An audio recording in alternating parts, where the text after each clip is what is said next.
everyone. This is TJ Gordon, and welcome to the Building Intersectional Disability Communities Through Art and Conversation post-event interview series, where we interview the featured artists who were a part of our workshops or our art and conversation events during the 3 weeks in June.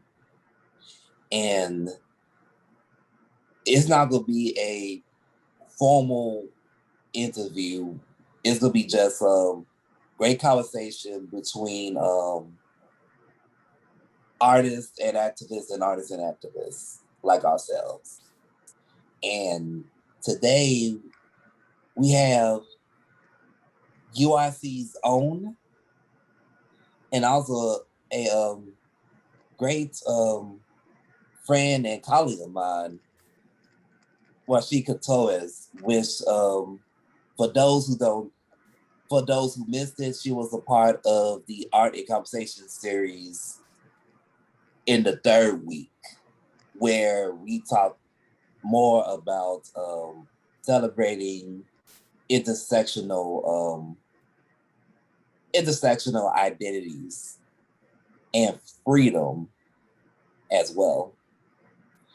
And Washieka is a food justice activist. And now we will dive in more into her work and also how what people took away from her session. So first off, how you doing today? I'm doing really well. I had a really full day, ran an errand, I'm doing stuff in the house. It was a little bit cooler today, so it was nice. Oh yeah, it's definitely cooler today, even though I wish I could join the sun more often. But I love the sun, but it's just really hot. So I prefer like a winter sun when it's a little cool outside and then the sun warms you up. That is definitely my preference when it comes to the sun. yes, I thought I'm the only one. Seriously, You are because not. I mean, I personally love the sun. It's just I can't take temperatures like 85 and above. I need under. Mhm. Yeah, I feel the same exact way. And it's also hard to get work done when it's too warm. Um, it is just difficult. It's easy. It's better for painting. So when I paint things, they because it's so warm, they will dry quicker. But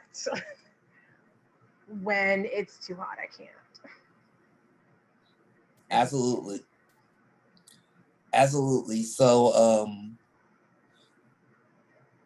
for my understanding, I was actually there at your presentation. You and Kathy were talking about you all's art form, Mm-hmm.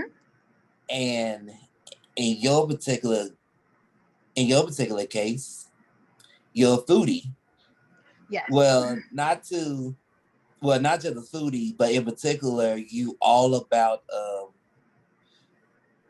food justice, where you want to make food more accessible for not only the disability community, but also marginalized folks as well. Tell me more about your work in that area, and also your take on how the conversation went during your week. So I think for me, food justice. I think that some people think that there's different types of food justice, or there's different ways to create a food justice society. I think there's different paths, but I think they all intersect. So for me, when I think about food justice, a lot of the work will talk about food justice for people who are impoverished or people who live in food deserts, meaning that they don't live next to a place that sells like fresh produce and fruit and things like that. But for me, I kind of took it a step further where I said, okay, well, what if those things are in your neighborhood? And some people even do this where it's like, but it's not affordable. So say you are someone who does not have a lot of money and you live near an expensive place. So for instance, people talk about Whole Foods, right? Whole Foods is Mm-hmm. a more expensive market. So if you can't afford to eat there, then you still have to travel really, really far to get food that's affordable, to maybe go to an Aldi's or to go to a Julasco or a Food for Less or something like that, more in your range. But what if that store is next door and it's inexpensive, but it's not accessible? Then you still have to make all of those same travel accommodations and decisions.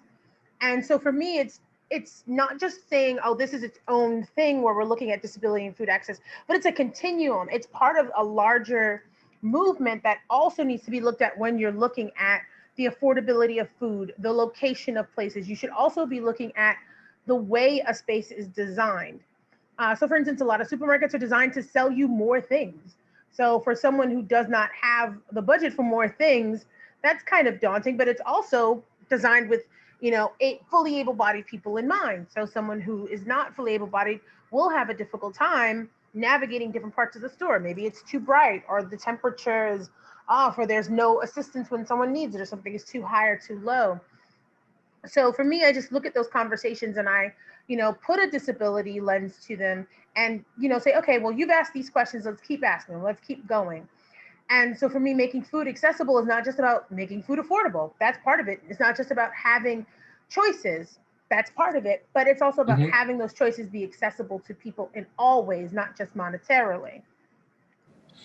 Absolutely, I agree with you, especially how even if we want to go to a Whole Foods or a Trader Joe's, still have in mind that it had to be accessible for everyone, because even at Trader Joe's, for instance, it could be inaccessible for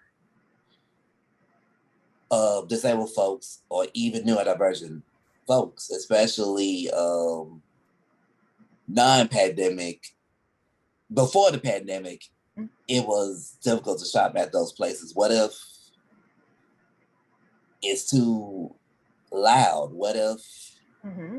it's too crowded and you don't know how to navigate the place in under those circumstances? Thank goodness that with the pandemic, if it's a busy day, then you can let people in at a time, as Mm-hmm. opposed to just everybody Mm-hmm. goes in. Even though, of course, we going back to sort of pre-pandemic times, but Yeah. still, it's still something to think about. So Yeah. I don't know how to agree. I think for me, my big issue is so many places are reopening and they're all reopening differently. So now you will have places that are really crowded again that people don't necessarily or can't necessarily navigate. Plus, you will have, in my research, there are a lot of disabled people that I spoke to who have like autoimmune issues, and having a special time for just them to shop when the store was at its cleanest, that was really great. But now they're getting rid of that. Or having less crowds, now they're getting rid of that. And it's just so frustrating, to kind of have to, it's sort of like they're reopening but they haven't learned anything, right? They haven't learned, oh hey, these are best practices. People are still sanitizing things, but there was more to the whole pandemic thing than just clean these things, make sure these things are clean. There was kind of a system to it. And so some cities are kind of abandoning that system. I know in Chicago, there's still signs saying keep your distance, things like that. But in other cities, restaurants are completely full, no reservations needed. You can just walk in, and now that it's summertime, everything is just packed to the gills. And that is just not for me. I actually went out yesterday, and thankfully, we had to choose between a few places because so many places were like, no, we're only taking reservations. And, we still want people to have capacity limits to be safe. And a lot of cities too, they don't even have 50 to 60, they don't even have 75% of the population vaccinated, right? Because there are people who won't get vaccinated and there are some people who can't, but they don't have everybody, vaccinated. So you have like maybe 40% of your city vaccinated. There's variants going around. There's so many. And Mm-hmm. so keeping up the practices that are keeping the curve from going back up would be best, but some cities don't do that, unfortunately. I wish they did. Oh, absolutely. Do. I really do. I really want us to be much safer than we currently are at this point, but that's, It something. it is what I think it is what it is. I wish things would be safer too. Hmm. It just goes to show how cities care more about the will of the people who wants things the way they used to be, rather Hmm. than thinking about accessibility for people in the future to make Yeah. things better. Hmm. And especially with the idea that let's have a special time set aside for people with disabilities or people 50 and above. Hmm.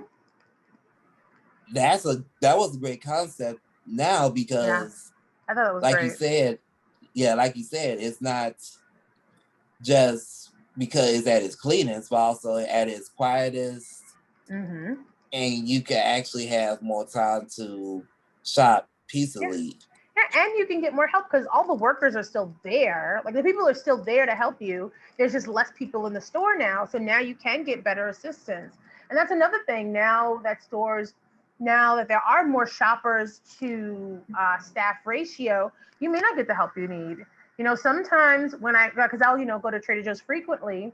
I'll go to Trader Joe's and I'll have questions about things, and they're like, "Oh, well, I need to go all the way over here to ask this," or they're busy because everyone's in the store and they have to restock these shelves in a certain amount of time. And so, because everyone's in the store at the time now, and they're like, well, I want this right now, and I'm not going to wait. And so, some people get prioritized and some people don't. And so that's definitely a problem. And so I'm just like, we haven't really learned anything. Great. About the pandemic. And I think some communities have, like, for instance, I know a lot of people said they're going to keep wearing masks when they go outside because, like, the people who didn't get COVID also didn't get other things too, and they're like, yep, just wearing a mask is the best.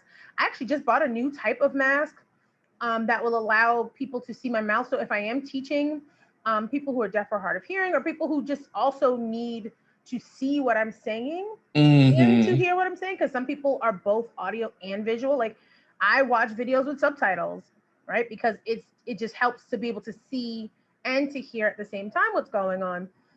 So for me, I'm like, okay, I want my students to have the easiest experience understanding me. I'm very into multimodal understandings and ways of knowing. And so for me, I was like, yeah, I'll buy this other mask. I'll buy the filters for it. I will, get it, try it out. And yeah, I'm wearing it. I'm going to be wearing it. I can't really see myself not wearing masks, especially to crowded places. Like, maybe if I'm in like a smaller place that's not as crowded, but for me, it's masks forever. And I'm just gonna have really As cute masks forever. Because absolutely. I want to be safe. And I actually, it's funny. Last week I was talking to a friend of mine, and I had gotten some food, and I was really hungry. I hadn't eaten all day. I had a doctor's appointment, which took longer than I thought, and I wanted to sit down and eat. And it was nice out. It was a beautiful day. I wanted to sit down and eat, but I said no. I'm gonna wait till I get home and get on the bus. Because she said, well, COVID's not really too bad. And I was like, yeah, but I still don't want anybody sneezing or breathing on my food. You can catch more than COVID. And that's something else that I think stores need to understand as well, like grocery stores.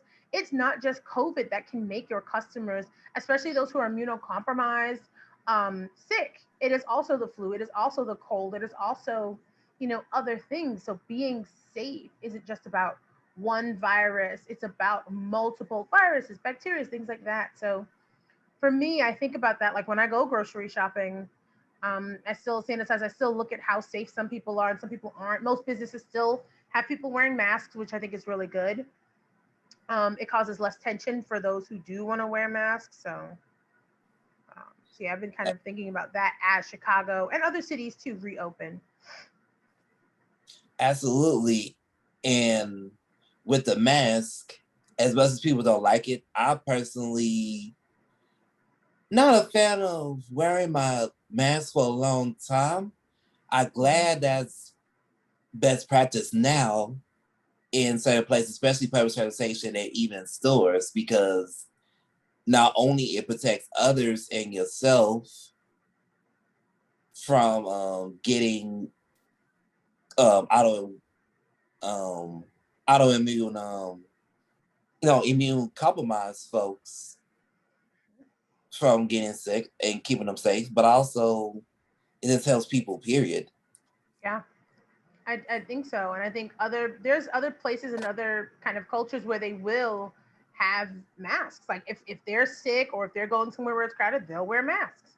And I definitely think we should adopt that practice, not just for ourselves, but again, for other people who have different types of autoimmune issues that may be triggered by people being sick. And maybe a cold doesn't affect you as poorly, but it can affect someone really badly. I remember when I got pneumonia. I'd never had pneumonia before. I'd got pneumonia and I was fine. I not fine, I was sick and I was able to take medicine and I didn't have to go to the hospital at all. But I had a friend who got pneumonia and she was hospitalized. And she's like, yeah, I have a really weak immune system. I have a sister who also has a very weak immune system as well, and chronic breathing issues. So if she gets sick with something, she's just she gets, it's really bad. She has to stay in bed for a few days, things like that. So, I'm always saying, okay, be cautious, be considerate, think of others, Mm-hmm. especially those who don't have the same experience as you. So when I'm in the grocery store, that's what I try and do. I try not to touch everything. I still want to pick out things that are good, but I don't want to touch everything. I don't breathe on things. So I'm wearing my mask or something like that. I try and get my stuff done, move along quickly. I don't want to create a log jam and there's a bunch of people breathing on one another in the aisle. I also want to make sure the aisle is wide enough for people to get through. I don't want to keep other people from their shopping, because if you use paratransit, they're coming to get you or they're going to leave you. And that's Yes. something people have to think about too when it comes to transportation. Other people have to move. I can take leisure time sometimes, not all the time. When I'm shopping, other people can't. So I do still try and be speedy, or just get around in a good time. Yes, yes, yes, absolutely. Speaking of which, I'm glad you mentioned various cultures and masks, because also, you know, considering our culture in particular, food and sharing food Hmm. brings people together. Yeah. And me personally, I love soul food. I like to cook fried chicken when I get a chance, or my black eyed peas and rice and baked chicken for New Year's. Hmm. And it not only it tastes good, it not only help you remember your culture, but Hmm. also it brings people from all over together also. Yeah. So my question is, how through food justice and accessibility, how can food be used as a way to unite people with disabilities from many intersections, whether it's ethnicity, gender, and more? Mm. I think having a meal with someone is amazing. There's actually an article called "The Meal as a Gift," and it's about like older women who are widowed, and they cook meals for one another, and they cook their own cultural meals, and they bring them to their friends' houses, and it's this kind of communal bonding experience, and it reaffirms bonds. And I think that I want all people to have that experience. Like if you want to cook food from your culture, even if you have to make slight modifications, I want you to be able to. And sometimes kitchens are accessible, sometimes they aren't. And sometimes the meaning of that accessibility shifts. So maybe a space that is not ADA compliant is still accessible to a person depending on their disability and their needs. I think another thing is there are people who have food related disabilities. So there's certain things they can't eat, or if you have some kind of underlying health issue, there's certain things you shouldn't be eating. And with that, what I really have also loved is the ingenuity, especially of like Black people with soul food, because yeah, soul food is good. You're not always supposed to have it, right? You're supposed to have it for certain occasions because there's meanings behind it.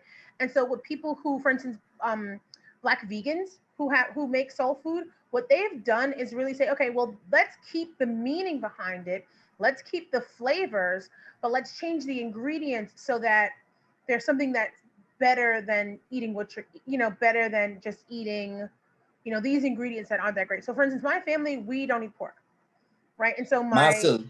yeah, so what we do is we don't use ham hocks or anything. We just use smoked turkey in places, and that's also traditional. A lot of people will use smoked turkey instead of Hmm. instead of ham or something like that. But then there's other modifications there. Like for instance, this woman, she made this vegan baked mac and cheese. It looked amazing. I wish I could have had it. She had it for her family. They're going vegan and they're trying new things, and so that's what she did, right? So she's modifying things in a way that'll still have that flavor. I know there's a mukbang channel that I follow, and the mother, I believe, still eats pretty much everything that she usually eats, but the father, he doesn't eat red meat and he doesn't eat pork or chicken. He eats turkey, or he'll eat seafood or vegetables, right? And so Right. they'll have a same or similar meal. Like they were like, okay, she had chicken fried rice and he just had regular fried rice. She had they have turkey a certain way, so they'll make the turkey the same way they would have made the chicken, but the turkey is healthier for them to eat rather than the chicken, or different things like that. Or instead of going out to eat, when they have like fajitas or tacos, they'll make their own, right? They'll have their own fajitas or their own tacos. They'll recreate those meals at home. So they're still having Hmm. that same like date night experience, right? And it's like the question is it this particular ingredient? And sometimes it is. Sometimes, like for instance, for black eyed peas, it is the black eyed peas. You cannot substitute it for other things, right? It's that is where the meaning is, and sometimes it's not. So that's what a lot of people who do like they do like copycat recipes, or they do other things where they will still keep the meaning of that meal, but they'll change the ingredients so that it's healthier. Absolutely. Or from what I research also about making food accessible to our bodies, even in a cultural standpoint. Hmm. Let's say,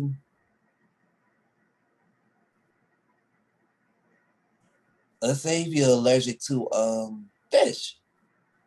Now that we have imitation crab, imitation Yeah, they make vegan fish and vegan shrimp. shrimp, and Exactly.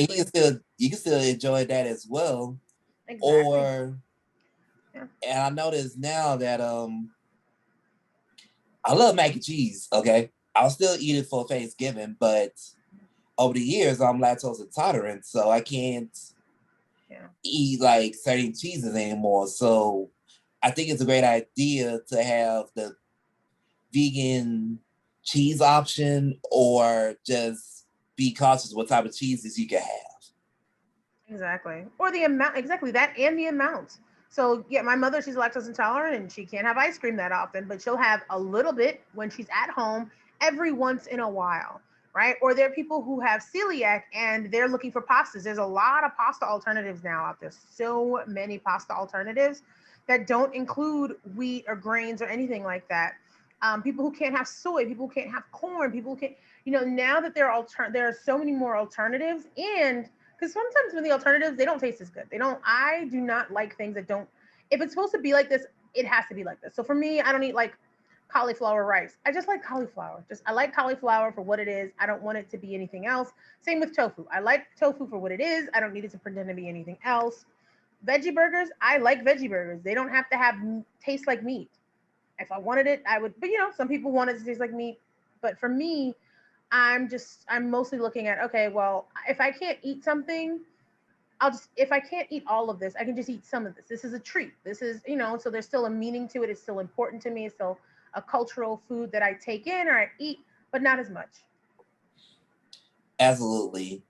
Like I love And rice, but I can't really eat that much rice anymore. So I'll have parboiled rice, which is also, a culturally like appropriate rice. I just don't have it as often. pear boy rice is good too. Exactly. That's what I'm making for dinner tonight. I have some parboiled rice in the rice cooker, and I'm just, there you go. And I'm going to have that. And if I want to make fried rice later, I'll just use that tomorrow and I'll make fried rice. So, Yeah, that's usually what I do anyways. yeah. But instead of cooking rice for a meal prep because I don't have a microwave anymore, Mm. I just cook the rice for that particular Meal, that night. too. Yeah, I will sometimes do that too. Just cook a little bit for that day, or just cook a little early in the day and have a meal. I can have the same meal for lunch and dinner, but I can't have the same meal for dinner and then lunch the next day. So for me, I plan it strategically. Okay, I can make a large thing of this, eat a little bit of it throughout the day, and I'm fine. And then the next day, I'll make a little bit of something else or something like that. I don't have to make a whole bunch of different meals. I just have to, get cooking. Yeah, absolutely. And which brings me to, I think, another question that I had stuck in my mind. So we talked about the inaccessibility of grocery stores, especially Hmm. because COVID. Hmm. Now, add the race component to it, and we're not talking about, like, of course, stores in ethnic neighborhoods. We talking, let's say we live in our Lincoln Park, Lakeview, near college campuses where we want to have um, cultural foods, Hmm. but they may not have it. Hmm.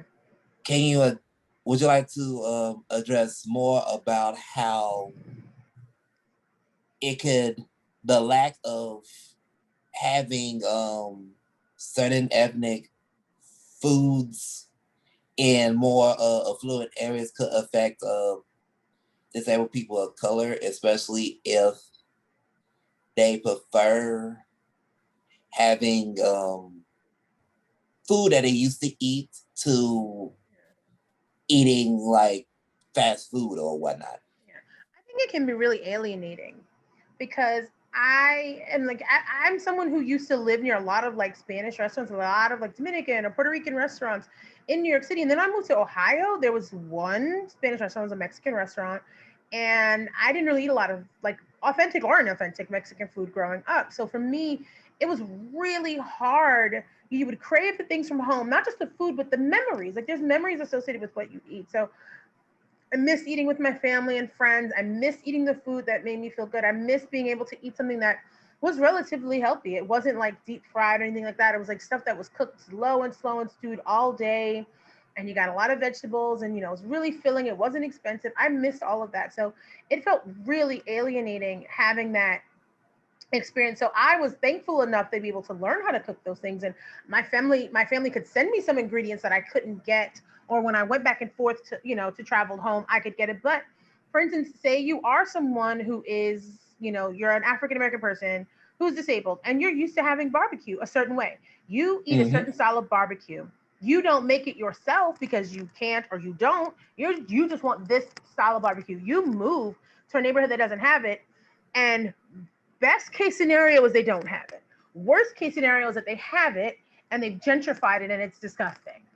So when you eat it, It's not only worse. is it bad, but it's disappointing, right? So that's another thing to me. There are supermarkets who will, instead of trying to encourage authentic ethnic brands, or instead of trying to encourage ethnic supermarkets to open in that area, they will just make the stuff themselves and it will never be as good. And it just doesn't taste good. It doesn't taste good. And it's kind of like an insult because there is a place that tastes better. So for me, I had that experience when I moved to Bowling Green because of the population differences, and it was really hard for me to cope with that. Someone actually told me that there's a lot of Puerto Rican restaurants in Toledo, and I was like, we don't live in Toledo, and I don't drive. I don't drive at all, so that was not accessible to me. And you can't walk to Toledo. You're separated by highways, so there wasn't a way to access that. Thankfully, like I said, I was able to make my own, but there are a lot of people who can't. And then so they move to these neighborhoods because, okay, maybe there's better amenities. Maybe it's more accessible. Maybe the streets are better taken care of in the winter. Maybe the city paves the roads more often. And that's a Mm-hmm. shame that that's why people move because, you know, they want better resources for themselves so that they can move around. They can get jobs easier. There's more trains or buses or there's more something. Things are more reliable, or whatever they moved there for. But then there's things that they're going to miss. There's a deficit in some area. And so psychologically and culturally, you may not feel as valued because, oh, the restaurants everybody talks about, they're not your culture restaurants, right? They're not the restaurants of your culture, right? Your cultural restaurants aren't seen as important enough to be in this neighborhood, or people who look like you or cook like you, they can't get a foothold in because no one will sell them property or rent them property. So that can be a really kind of hard experience too, and isolating, like a socially isolating experience. Absolutely. And even, I mean, even in a city aspect, in my experience, it's like, say I do want that good smoked turkey. Mm-hmm. It'd be easier if I go to like Bronzeville or parts of the south side or the west side because, you know, it's more evidence, more black and brown folks. So I can just find it Mm-hmm. easily. Yeah. Whereas I'm in Lakeview, granted, I live close to a Walmart. Don't get smoked turkey from Rules. Walmart. It is disgusting. I got it and it was gross. I was desperate because I normally get my smoked turkey from the butcher in back of the yards. I normally go over to back of the yards to get my smoked turkey, and it's really, it's good. I don't have to worry about anything. The one from Walmart was, I don't know where they get their smoked turkey from, but it's not good. Yeah, and I see some Walmarts don't have quality stuff Yeah, anyways. yeah. But even then, living by multiple stores within walking distance or a short bus ride, I still had to go all the way north, all the Mm-hmm. way west, or all the way south just to Yeah, find some good smoked yeah, turkey. yeah. And it And just that's comes to, sad, and that's it's hard. sad. And in the, especially if it's, Chicago has real winters, it's hard to travel in the winter in Chicago. So, imagine if that's something that you not only want, but that's one of the few things you eat. I have a friend who only eats some fish, chicken, and vegetables. I don't know, I believe she also eats turkey, but like, if you want something that's quality, sometimes you do have to go really far, and that's, or something that you can eat.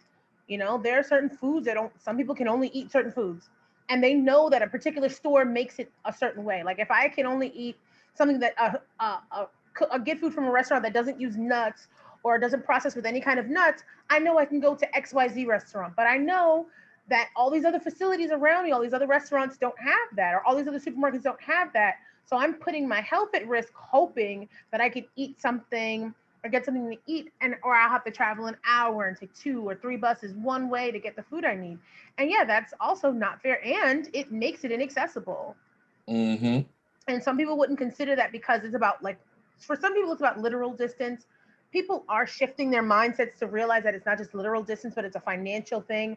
And I want people to understand even more that we should also be looking at the accessibility of not only the store but the route. It's only 3 blocks away. Okay, I can't get on any of those streets. The 3 blocks you mentioned, they're not sidewalks. Like, there are places where there's no sidewalks. What am I supposed to do? Yep. Or even, let's say it's 3 blocks. Okay, but what neighborhood were those? Can those neighborhoods? Would those neighborhoods accept people like us? That too. Walking around at night in some neighborhoods is not good. Like my neighborhood, I don't like walking around in because it's dark. Like there's the lights.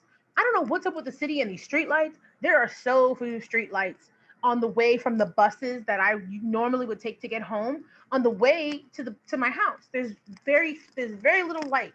But then exactly, if I'm walking around and I want to go to some place, maybe I want to go to a supermarket over here, or I want to go, oh, well, this supermarket, like there's Jewel Osco, some of them carry boar's head, which is a type of deli meat I prefer, and some don't. So the ones that do carry it are far from me. So if I want boar's head, I've got to make a trek. I have to take two buses or a bus and a train, and to go up, north and east. And if I want that and it gets later at night, then it's gonna be, maybe a problem. To the point where it's like, you know what? Let me just go hungry and wait Yeah, in the morning. Well, for some because people, it you could be can't wait in the morning. dangerous. Because it could be dangerous, and that's another issue.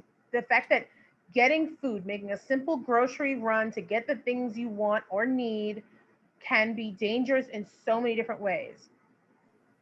Maybe the weather's not good and people are driving as if it's not raining down, like as if there's not a downpour. They're driving regularly, so they're not driving as, safe or something like that. There's just so many different factors. And it really is sad that there's so many factors that impact, people's access to food. Absolutely. Make it a little more interesting. We love food and we talk about it so much, but I never caught your favorite food to make or Oh, your favorite types of food. oh wow. I love all types of food, but I think my favorite food is um like Spanish food, like Dominican and Puerto Rican. And I think that it's because even in Chicago, there are a lot of Puerto Rican restaurants, but they're also further north from me because I live near Little Village, so I can get a lot of like the Mexican, Central South American food. But that's also not the food I grew up with. So when I want some kind of comfort, like when I'm having a bad day, that's not the food I'm craving. I'll crave the food from my childhood, which will either be soul food, which we didn't eat all the time. We had it, again, it was a special occasion food. So on special occasions, I'll crave soul food. But when I'm just down or when I just need to just feel like home or something, or I miss something, it definitely is like Spanish Caribbean food, or like food from the island. So like curry goat or oxtail, something like that, because that's also part of my heritage. So definitely my own heritage is food, which sounds awful, but I mean I love all foods, I really do. But honestly, if I had to choose, that's what I'd be eating. I'd be eating my own, and that's what I'm going to be eating when I get home too. I've told my family I want this. These are the things I want. These are the things I need when I get home. But I absolutely love my own like cultural heritage food. It's just so It good. tastes good. It's It's seasoned good, and well. you have great memories attached to it. That's the thing. That's what people don't understand about certain foods. Like the memories of the food are just so potent in your mind. Um, so yeah, for me, I love it. And I even remember places like the places I've eaten when I ate something for the first time, I, or when I go somewhere and something I want is sold out. Oh boy, I remember that too. So yeah, I definitely do. And the food I love to cook the most, that is so hard. But I love just exploring new foods. But I mean, I sometimes do love cooking the foods my family taught me or that I've learned to cook for my family. But I also feel like I'm being judged, even though I'm not. Obviously, it's just me in the house. But I'm like, oh, is this gonna be as good as my mom's? Is this gonna be as good as like my grandmother's or my grandfather's? My grandfather made this amazing meatloaf, and I was just like, this is great. How can I top this? Or like when I make baked mac and cheese, I've actually refused to make my mother's baked mac and cheese for a long time because I was like, oh, if it doesn't taste like hers, I don't want it. So I just developed my own different types, and my mother loves the ones I make. But yeah, I finally was like, yeah, I'm gonna just have this more traditional baked mac and cheese. And my brother kind of developed the recipe for it, and it was just so good. It's just, oh my goodness, I love it. But I do, I love, and I think when I'm cooking for other people, I do love cooking like cultural foods or like foods from my heritage, because I feel like I'm not just sharing a meal with them, I'm sharing a history. I'm sharing my history. I'm sharing a piece of myself. Like I think when you cook, you do share a piece of yourself, but when you share those personal recipes, you're sharing even more of yourself, and you're inviting someone into your home in a way that's a lot different than like say, oh, I'll just order something, we'll eat this or whatever. It's like, no, I made this. Like I make baked ziti, And I make it like lasagna because I don't feel like making lasagna. I'm not in the mood to boil the thing and then I lay it the right way. I don't care. But the sauce, I make the sauce and it has to simmer for 3 hours, but it has to be made the day before so that the flavors can marry overnight.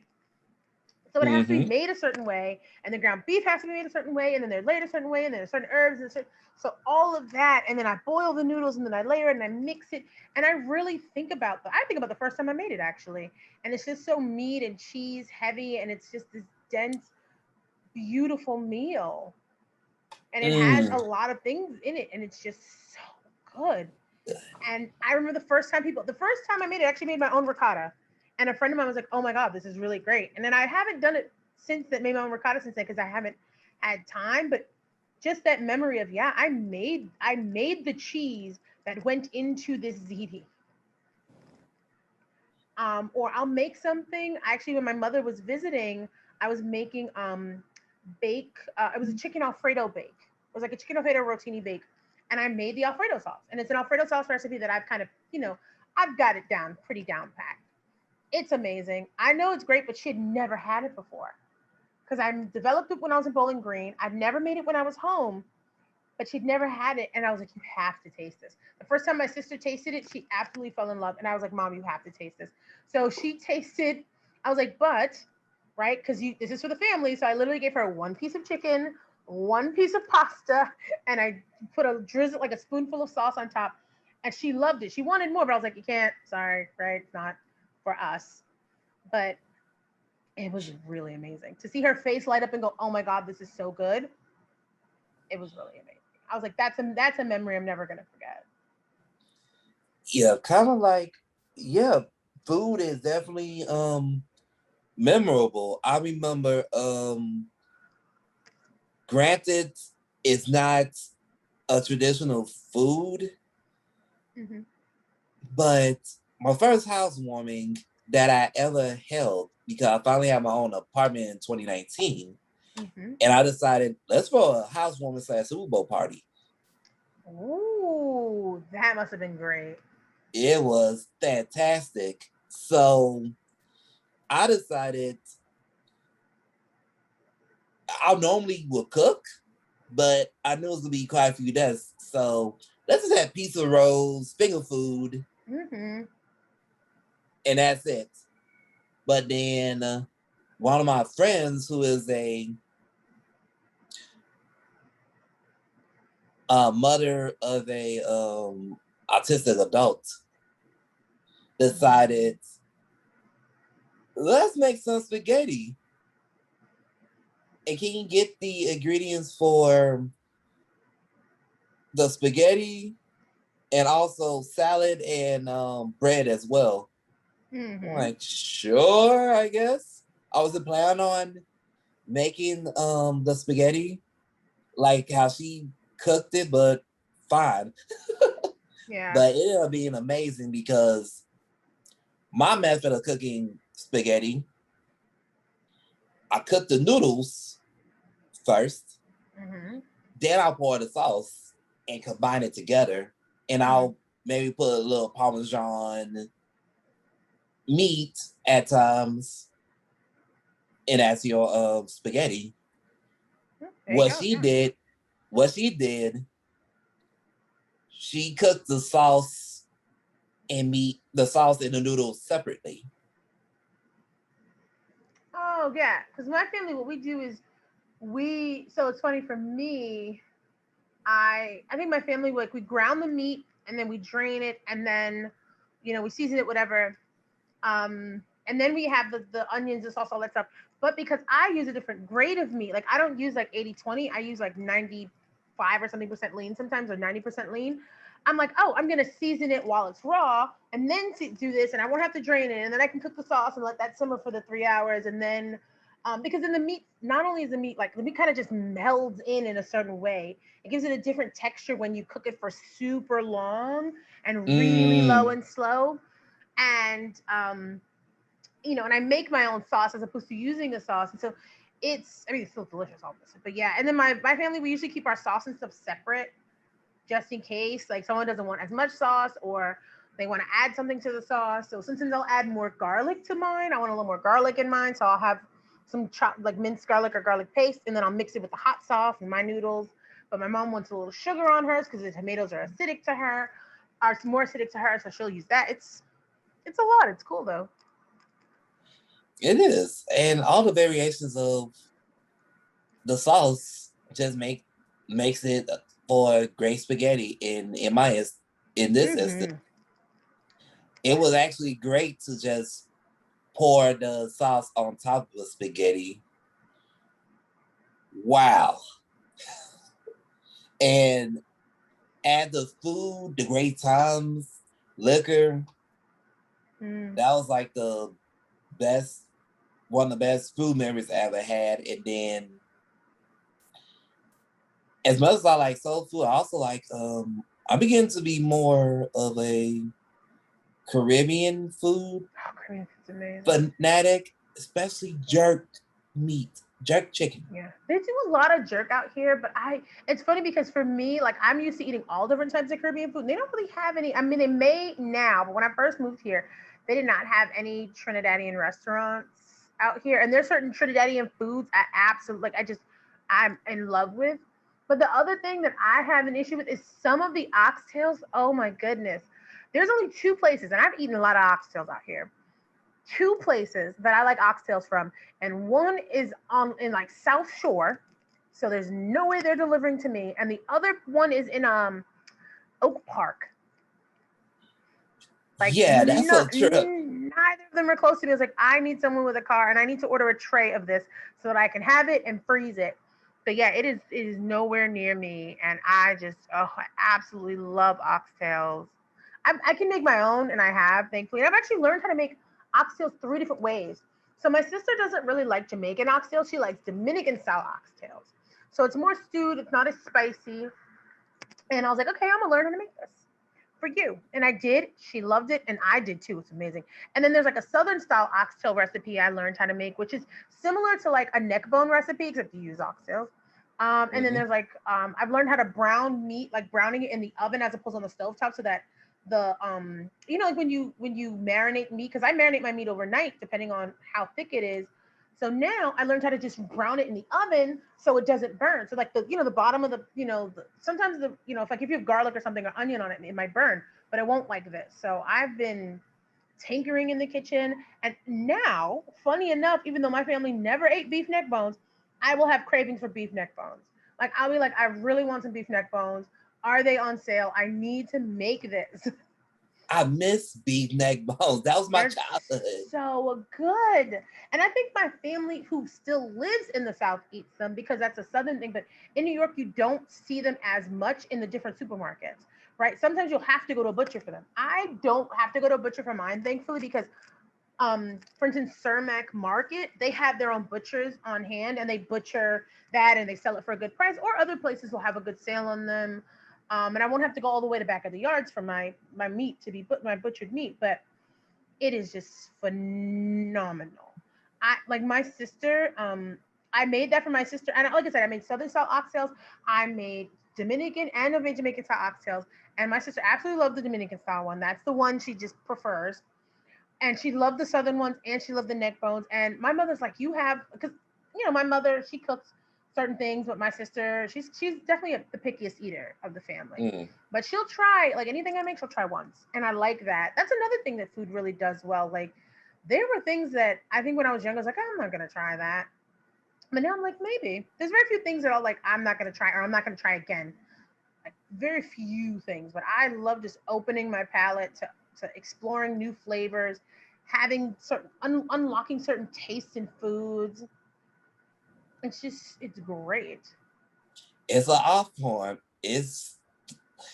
One of the greatest art forms, just making food, because it opens your palate, it opens other people's Mm-hmm. palates, and you can make your own Yeah. spin. And speaking of opening palates, I used to hate coleslaw. I did too. Oh, coleslaw so gross. Yeah, it looks Then I gross, moved to but the mayo Chicago. in it. There's a place. I'm gonna tell you the name of the place. It's Smoke Daddy.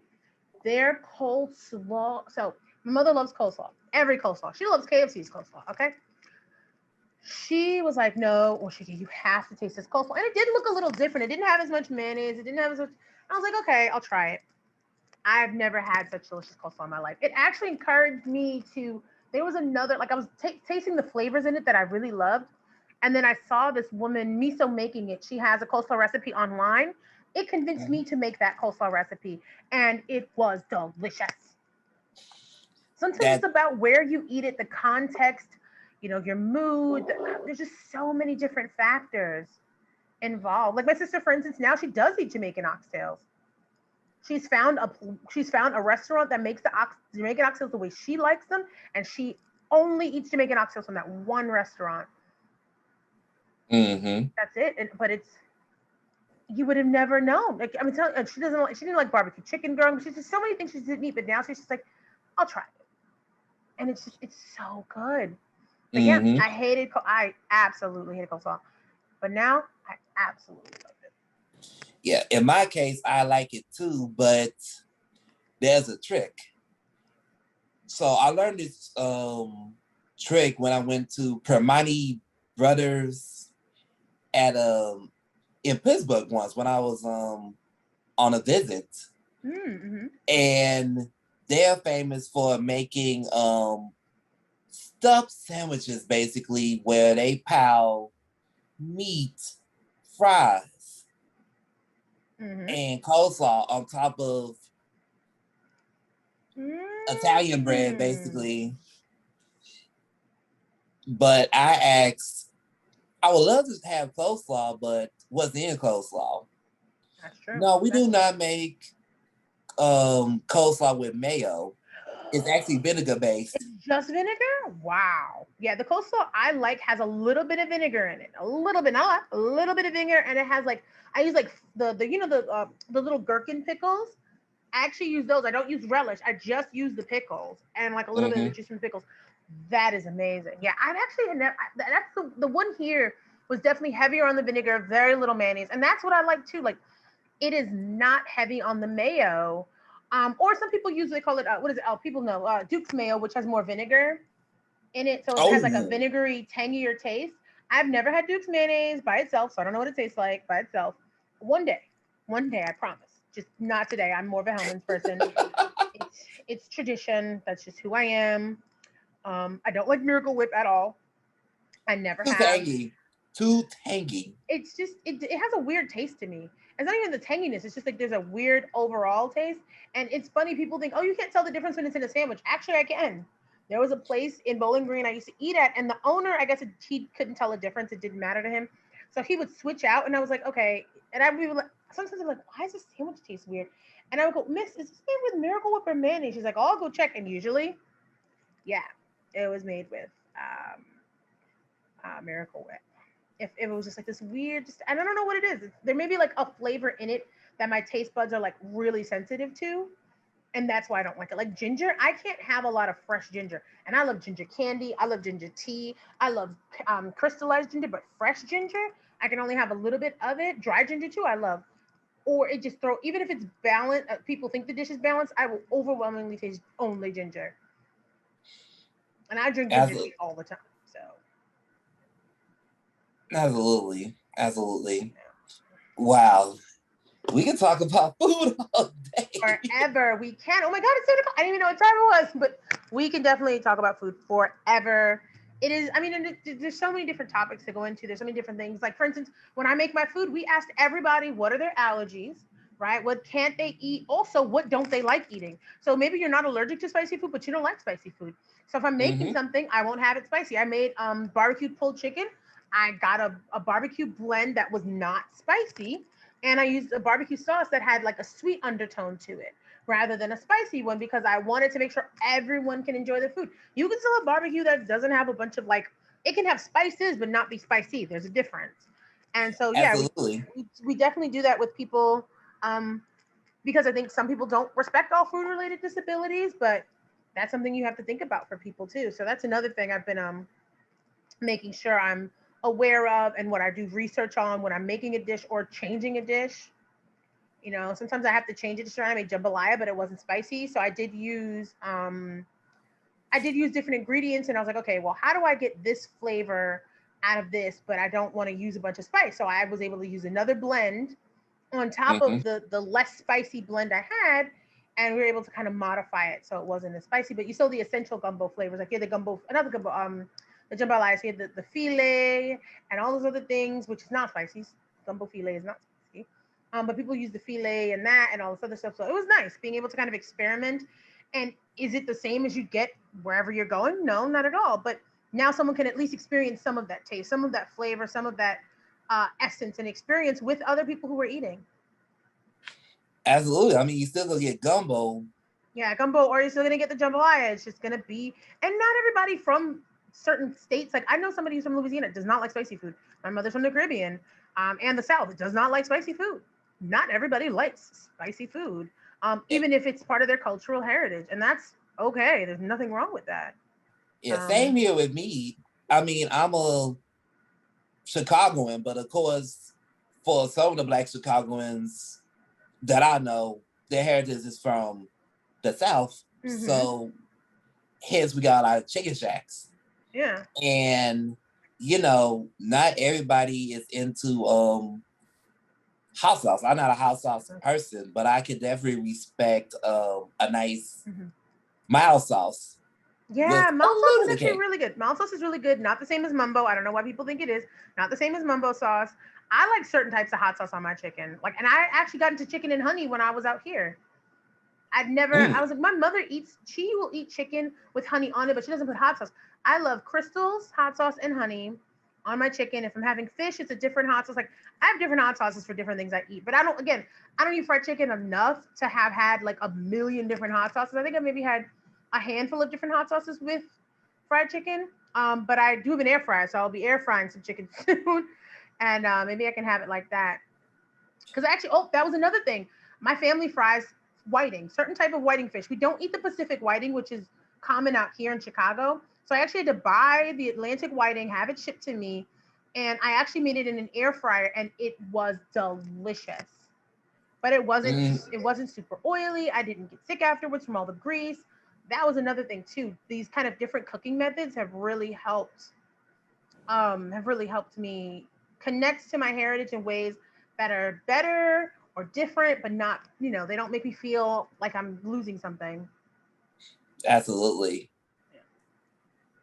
I do have a couple more questions, but to bridge the personal experiences of cooking and making food Mm-hmm. accessible, and also the art of making ethnic food in particular not only good but also to the point where you could modify it to people's needs. Mm-hmm. Similar to that, and since Healing Illinois is about racial healing, in your opinion, how can artists with disabilities can use their art form or their talents or their strong knowledge of art or food to promote racial equity, unity, and healing in not only the Illinois disability community, but also just communities in Illinois in general? You know what I'm thinking of? I am very much a visual person, and I love when the visual is backed by like other statistics and facts. So, both qualitative and quantitative. I think Mm-hmm. honestly, showing able bodied people what disabled people, like what they're eating, right? And what they want to eat versus what they are eating because of maybe budgetary constraints or constraints related to travel. So you have a plate of what does a disabled person from South Shore, what can they afford to eat on a weekly basis? What are their meals? I know a lot of vloggers do what I eat in a day or like the meals I cook in a day, something like that. What can you eat? What do you want to eat? What do you wish you were eating versus what you're eating now? That would be one really great one. And then comparing it to what other people in other neighborhoods are eating. What is somebody in, for instance, I'm in North Lawndale. What is someone in North Lawndale eating versus someone in Avondale versus someone in Ravenswood versus someone, maybe in a nice suburb, right? What are people in Berwyn eating? What are you eating for the holidays? What can you afford to get for the holidays versus these grandiose meals that some people are having? Like showing that and then backing it up with the statistical information about the inaccessibility of food and food choice constraints for people of color, for disabled people of color, for artists, for, I want to be able to make art, but I can't afford to because I can barely afford to feed myself. Mm-hmm. So what does that mean? How do you show that? So that would be something big, I think, that people can do. Showing people, especially able-bodied people, showing them what you're talking about. So it's not just numbers on a page. This is my real life. This is what I'm eating or not eating every day. Because visual images or descriptions stick with people a lot. It's something that people do. Like they have, like leave behinds and like infographics. Those are huge because you can see and you can get the data, you can understand it, and there's a visual way and there's a description to it. And so I really would love to see that. I would love for artists to, disabled artists to talk about why, do you want to make more? Do you want to get into more art spaces? What's keeping you? What's going on? For instance, I'm trying to do craft fair work, but for craft fairs, you have to bring your own table. How am I going to carry my own table and two chairs and bins of my artwork and set up and do the point of sale system? And and it's $160 for some or 200 or five. There's one that's like 500 for 2 days, and there's all, you know, 500 for 5 days? like these for 2 days, like no, for 2 days. Like some of these are expensive, some of these aren't. And some of them they're like, okay, we'll promote your thing through this or that, but some you're kind of on your own, or like there's so many barriers because there's an assumption. They assume I have a car. That's one thing you need to stop assuming. Why would you assume I have a car just because I do craft work or because I do any kind of work? Why would you assume transportation, right? But they assume that you have certain type of money to be able to spend on these fairs, a certain type of access to funds, access to capital, a continuous stream of that because you have to spend a lot of money on craft stuff to make money. The raw materials are not cheap for what people Absolutely. are crafting. So that's something to think about as well. Like, what are you putting in to get this out, and how are you doing that? And people don't think about the inaccessibility of that from a financial or an accessibility in terms of like space kind of thing. Why is this event upstairs? Like Yep. literally up flights of stairs. Oh, it was a cheaper space. You just asked me to pay $500 and you got the cheapest space possible. Like you asked me and a whole bunch of other people to pay $500 and it went to what exactly? You could have afforded an accessible space for 2-3 days for all the money you took from us. So that there's Exactly. that aspect too. Where is that? Where is my investment in this event going? Where am I getting out of it as a person besides, oh, you can sell products? Okay, what if I can't get there? I can't sell anything. Exactly. Mic drop moment. Mm-hmm. Mic drop moment, especially with thinking of investing money in vendors and art fairs, and is it going towards making sure that it's accessible or not? And also the mic drop moment I want to say is, and we both are academics also, and we can attest to this, it's not just numbers and statistics. In fact, people will respond quicker to visuals and experiences than statistics. Exactly. Because you can actually see real life. I mean, numbers and statistics is great, but will it be great if you actually see what's going on? See, And hear, relate? understand. Exactly. That's exactly it. Nailed it. And before we conclude this conversation, is there a website or social media handles where we can follow more of your food adventures or your art? Well, for right now, for the most part, I'm just like, you just have to look up my name, which I'm the only Washieka Torres in the country. I checked, and you will find articles. You can find videos of me giving talks and presentations, because I don't have like an academic website where all of those links are together. So that would be the best way to just kind of. I've never been able to be like, oh, you can Google me. You actually can now, and I've actually been told from people um, that they actually Googled me before they emailed me.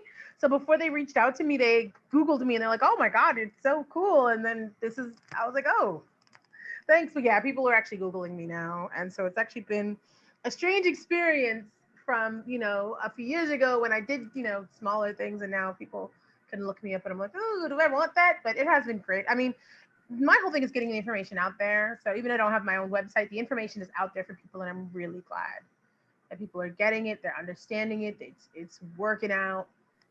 So yes, so Google is kind of the best way to kind of see a little bit of the different things I've been doing. My email address, which is my personal one, is Washieka Torres at gmail.com. So I'll spell it WASHIEKATORRES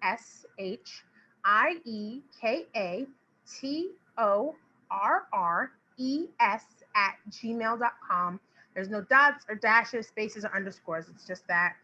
So that's definitely a way to get in contact with me as well. If people want to just chat, or if you want to invite me to a talk of some sort, I'm very open to that. I love talking to people about my work. People certainly love hearing about it. So I'm definitely a fan of talking to people. Absolutely, absolutely. Well, well, folks, this concludes our interview, and wow, just wow, just amazing how we could learn about the power of food and how it connects people, but also using that experience to make it more accessible for everyone to enjoy. So I appreciate you so much for being a part of this interview series, and thank you for contributing to the art and conversation discussion. Thank you so much for having me. I think the questions are amazing. It really led to so many different things that we could talk about, or hopefully it generates conversations amongst other people. I want them to start talking about these things too, because that's how you really shift the needle. That's how you make change happen, is having these conversations. So yeah, I'm excited. Me too, me too. I can't wait till we post it. Mm-hmm. Yeah. But otherwise, that is all that we have for now, folks. And hopefully we will interview some more feature artists. If not, then we'll definitely post the interviews that we've done so far as soon as possible within the next week or so. But until then, enjoy you all's evening, and thank you for watching.